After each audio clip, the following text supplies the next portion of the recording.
நான் தப்பு பண்ணிட்டேனே, ஆண்டவருக்கு பிரியமில்லாத செஞ்சிட்டேனே, ஆண்டவருக்கு அவமானத்தை கொண்டு வந்துட்டேனே, கர்த்தரை தேடாம இருந்துட்டேனே, நான் இந்த மாதிரிலாம் சோர்ந்து போய் ஆண்டவரை குறித்து குறை சொல்லிட்டேனே, முறுமுறுத்துட்டேனே அப்படின்னு நினைக்கிறீங்களா?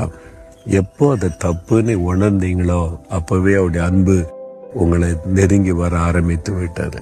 நான் இப்படி உன்னை மறக்க முடியும், நான் இப்படி உன்னை வெறுக்க முடியும், நான் இப்படி உன்னை கைவிட முடியும், நீ என்னுடைய பிள்ளை தானே, என்னுடைய மகள், என்னுடைய மகன், நான் இப்படி வெறுக்க முடியும்னு ஆண்டவர் சொல்றார்.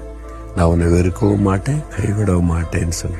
அவருடைய அன்பு எவ்வளவு ஆச்சரியமான அன்பு இல்லை? அப்ப அந்த ஆண்டவருக்கு நீங்க சொல்லுங்க, ஆண்டவரே உங்களுடைய அன்பு மாறாத அன்பு, நான் தான் அந்த அன்பை புரிஞ்சு கொள்ளாம தப்பு பண்ணிட்டேன், உங்க வேதனைப்படுத்திட்டேன், முறுமுறுத்துட்டேன், உங்க வீட்டு விலகிட்டேன், என்னை மன்னிச்சிருங்க. நீர் கைவிடாத தேவன், என்னை கைவிடாதபடி நடத்த உங்க கரத்துல மறுபடியும் என்னை ஒப்பு கொடுக்கிறேன்னு சொல்லுங்க. அவர் சந்தோஷமாய் உங்களை அணைத்து கொள்ளுவார்.